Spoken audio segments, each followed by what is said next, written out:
Hello.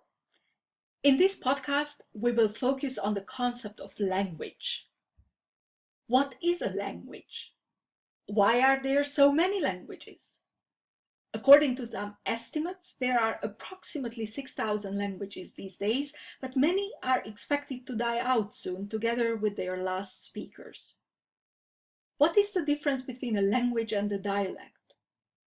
Probably many of you are familiar with the famous definition according to which a language is a dialect with an army.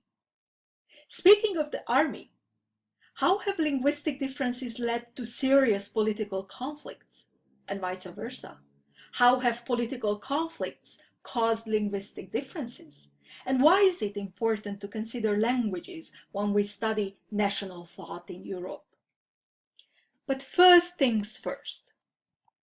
What is the origin of languages? Or what was believed for centuries to be the origins of languages?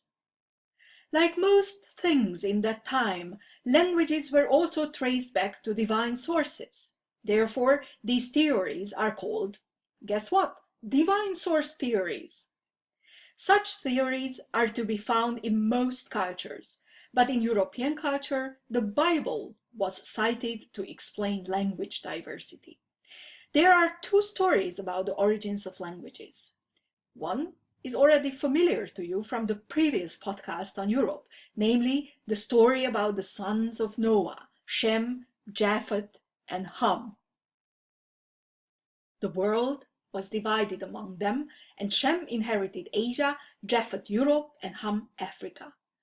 They procreated, and so did their offsprings, and the offspring of their offspring, so that finally, according to the Bible, Noah had 72 progeny. Therefore, until the second half of the 18th century, it was thought that there are 72 languages in the world, which were grouped into three major categories. Can you guess which ones? Right, Sem, so Semitic languages, Japheth and Ham, each lent their names to language families as they were understood in the Middle Ages and in the Renaissance. The second biblical story related to the origin of languages is equally well known in the European culture, the Tower of Babel. People started building a very tall tower, a super construction that aimed to reach to heaven. But when God saw what people were up to, he disliked the idea of such a skyscraper and confused the languages of people so that they no longer understood each other, which meant the end of their ambitious project. So what is the moral of these stories? The world is apparently a divine mess, and we need linguists to make some order in it, which they tried to do indeed, first based on the biblical evidence, and later with the help of more scientific methods such as comparative phonetics and grammar. What is the social and political significance of language diversity? Are people who speak the same language also related to each other biologically and genetically? Do people who speak the same language form a big family called a nation? And if they are a nation, do they have the right to have their own nation state? And if so, on which territory should that nation state be established? And what if that territory is already inhabited by communities who speak other languages? These issues were debated and theorized in the 18th century and developed into full-fledged political problems in the 19th and 20th centuries during the time of nation building. Despite nationalist aspirations, which aim for an ideal correspondence between national borders, political borders, and linguistic boundaries, the real world is much more complicated and diverse. Monolingual countries are rather the exception than the rule. Multilingualism is the natural situation. There are more languages than nations, but not all languages are official state languages. Also, In most cases, the community of speakers of a certain language are spread over multiple countries.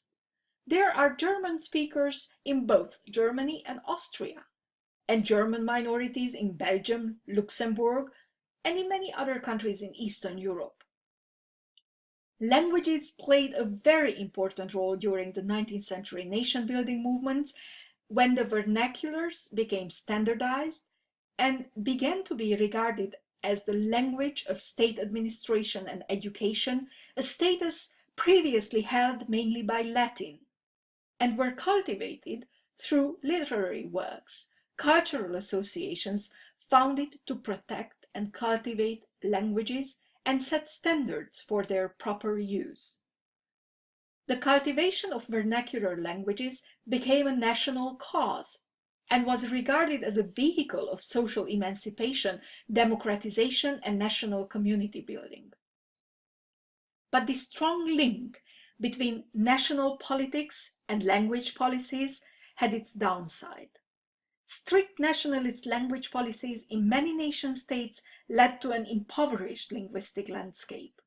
Language communities were forced to give up their native languages or their local dialects in order to adopt the state language.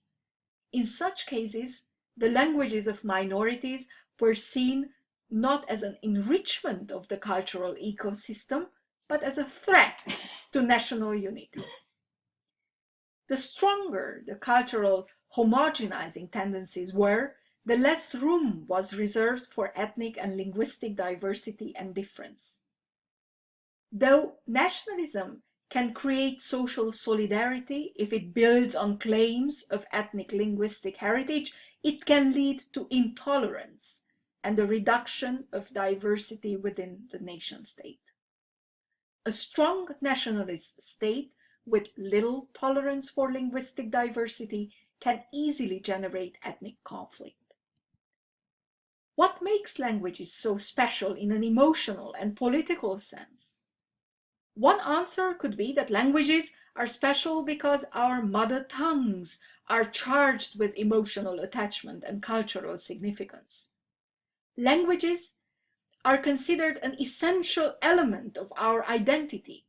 Languages are a tool for communication, but at the same time, their symbolic value is just as important as their conceptual capacity. No war has been triggered, so far, over differences regarding computer codes, the languages that we communicate with the computers. There might be differences of opinion among programmers about the efficacy and usefulness of one language over another, but no violent conflict has broken out between people who prefer C++ and those who favor Python. It's just a matter of personal preference or the degree of ease of use that makes a difference.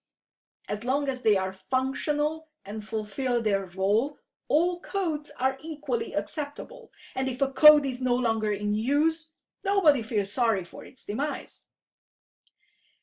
But natural languages are so much more than systems of codes used for communication. For one thing, they contain a whole emotional and cultural level of meanings that are reflected in both everyday speech and artistic literary productions.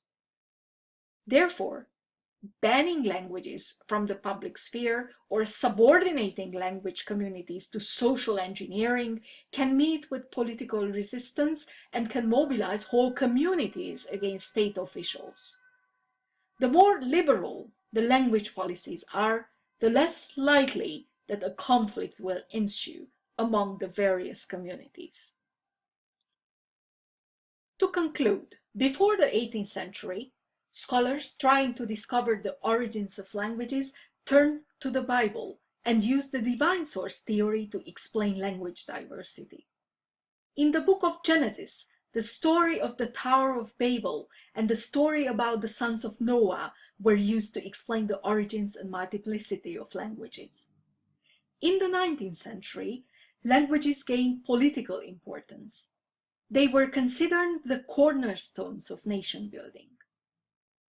The codification and standardization of languages played a crucial role in national movements. The wish to homogenize states with languages and equate language borders, political borders, with national borders caused many ethnic tensions and wars. Multilingualism of states is the natural situation. Monolingualism is rare, and enforcing it can lead to or increase political conflicts. Let's end this podcast with a small research assignment. How many languages do you speak, and how many official languages are spoken in your home country? When and how did these official languages become officially recognized in your home country? What cultural and legal institutions played a role in this process? I hope you'll have fun and good luck with the research. And finally, I would encourage you to listen to this brief clip with the famous linguist Noam Chomsky talking about the complexity of languages and nations. Thank you for listening.